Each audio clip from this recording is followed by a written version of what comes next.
Welcome to our panelists for this conversation on the legislative history of alcohol-related proposals in the Roundhouse. I'm happy to be joined today by Cindy Bolaños Saccoman. She's an evaluator who works with McKinley County on behavioral health issues. Retired State House reporter Steve Terrell worked for the Santa Fe New Mexican for years, decades that is, and State Senator Antoinette Sedillo Lopez, serving District 16 in Central and Eastern Albuquerque. Thank you all for being here. Good morning. Good morning. I want to start with recent history with you, Senator. You sponsored a bill last year that called for a tax increase of 25 cents per drink. What happened to that proposal both during the session and after once it reached the governor's desk? Well, I could probably write a novel of all the ins and outs, but I think we have to take responsibility for writing a bill that ended up being confusing to people. It's currently taxed in liters and gallons now, and we kind of changed it to have a tax on per drink, and that caused a lot of confusion. But basically what happened is as it took the ride over from the House to the Senate, a mistake was made in the calculations. And that mistake was not corrected in the Senate. And then it went to conference committee and was shaved down even more. And hard to describe all of the ways. I mean, I think there was a lot of confusion. And then it was kind of annoying because people were saying, well, this is a 200% increase. Well, when you're taxing something by 2 cents, 8 cents, it was just ridiculous. And so I think, I'll take responsibility for confusion that happened along the way. And then when the governor got it, the truth is I'm grateful to her for vetoing it. And the reason is it would have been about a 1 cent per drink increase, and then it would have been hard to get a more substantial increase that would make a difference. And the reason it's so important is because we need these resources. We absolutely need more resources for recovery, prevention, treatment, and also to remedy so many of the harms that are caused by alcohol. So it was a wild ride, but we're ready for a new ride. Now, it did get through the legislature. That's the first time that's happened in decades also. And the last time that a tax increase was proposed was 2017. That didn't make it past its first committee. So even with those mistakes that you talked about or the confusion there, were the conversations in the Roundhouse just around taxes, the willingness to tax alcohol, any different this past year?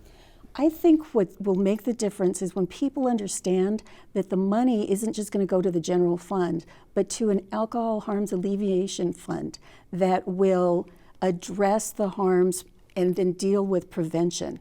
That's what makes a difference to many legislators, and I think that's going to be a difference when we change the focus.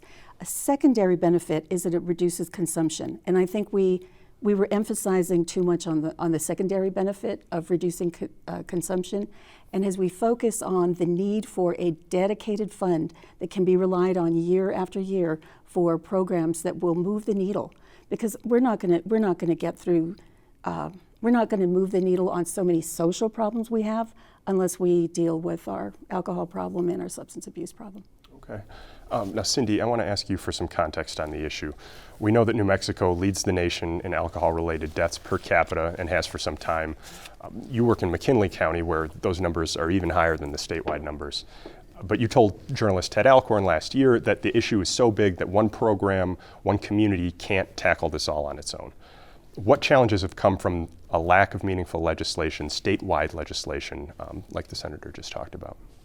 So, first off, I'm an evaluator at the state level, so I evaluate a variety of programs, but McKinley County is one of them, and obviously it's one of the ones that faces the most alcohol-related problems in our state. And so one of the key things that I because it is such a multifactorial problem. I mean, we have not only behavioral health issues, we have disparity issues, we have inequality issues, we have so many issues and factors. I mean, if you look at McKinley County, they're also over quota with liquor licenses. There's so many different problems that we really need universal prevention. We need primary prevention that's targeting at all the different areas. We need, I just want to clarify that prevention in our state has been funded. We do know that at very low rates, though. There hasn't been an increase in, I think, 17 years that I've been in prevention. Most programs get about $100,000. That's not a lot when you're looking at prevention at county levels. So I'm looking at treatment, I'm looking at prevention, I'm looking at what other departments are there. We need school-based health centers, we need IOPs, we need inpatient centers for youth. We're sending out our youth and we're sending out our Native communities out of state whenever they need any type of intensive treatment. We need more MAT services in and across our state, especially in rural areas. Tribal communities need cultural programs that are very sensitive to their specific communities. And not every community in tribal communities is the same either. And so they need an input as to like, what would prevention look like? Is it reintroducing culture? They should have a voice when it comes to what type of prevention services are needed. We're looking at services that are paid for treatment through Medicaid, let's say. It's a stipend. That it's a one-time stipend for cultural services. So when we look at that, nothing that makes an impact or a change is going to be a one-time event, right? Okay. Treatment doesn't work that way. Prevention doesn't work that way. So in general, we need multiple programs that address multiple factors across the state. Okay. Now, Steve, that report from Common Cause New Mexico that I referenced at the beginning of the show, there it is, still under the influence. You were a co-author with Dee Dee Feldman, who we'll have on in just a minute. It details the significant influence that alcohol industry lobbyists have had in these legislative discussions. You worked on the report, obviously, like I just said. What are a few big takeaways from it?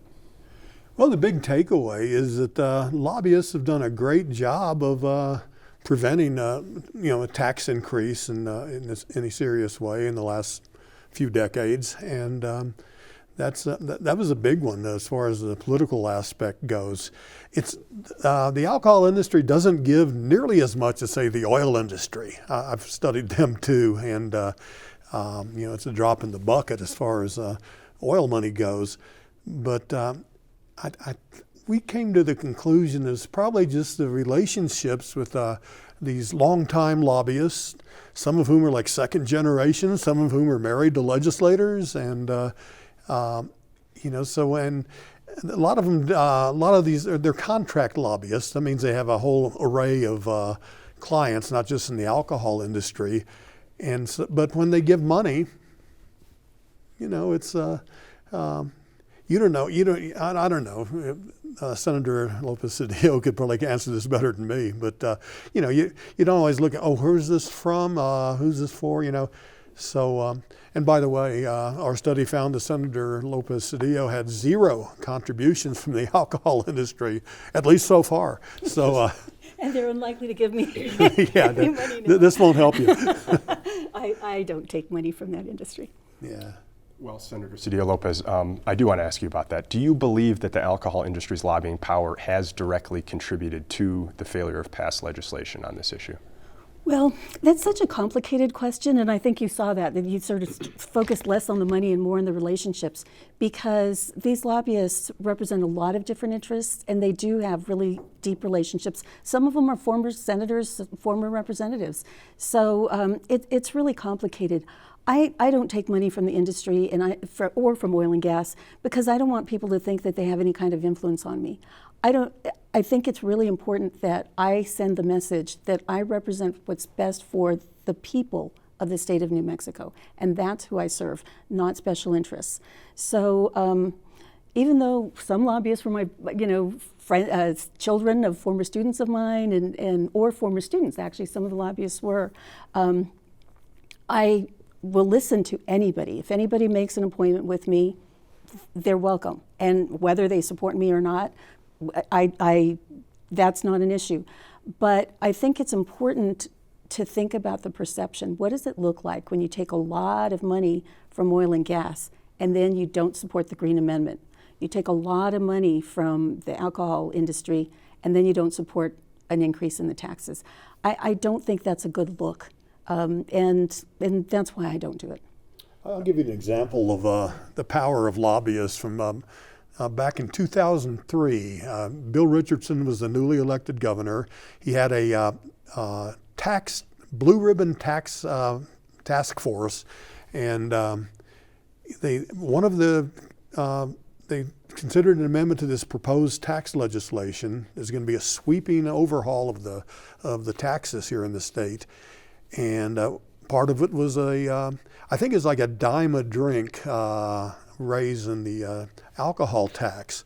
This task force passed this amendment right before lunch, and a reporter who's I forget who it was, but they had more experience than me, going, this ain't over. And sure enough, right after lunch, the representative who had sponsored that amendment said, I'd like to motion to reconsider, and they reconsidered it, and they didn't. And Bill Richardson was livid. And then his whole tax package basically went down in the special session that came up, and he goes, if the liquor industry thinks they've got the best of Bill Richardson, they've got another thing coming, but that's the last time he ever brought it up. Okay, I want to ask you about our current governor too, and I know the senator mentioned earlier that you were happy that the governor ended up Vetoing a penny a drink increase. Exactly, yeah, it's something that was watered down to that level. But how should the public understand this? And you talk about perceptions. Your study showed that Governor Lujan Grisham was one of the top 3 recipients among statewide candidates of the alcohol industry as far as campaign donations go. Okay.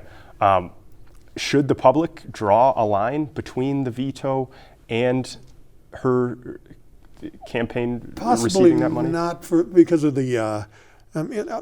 I don't think we can say that's true, mainly for the reasons that the senator gave. But the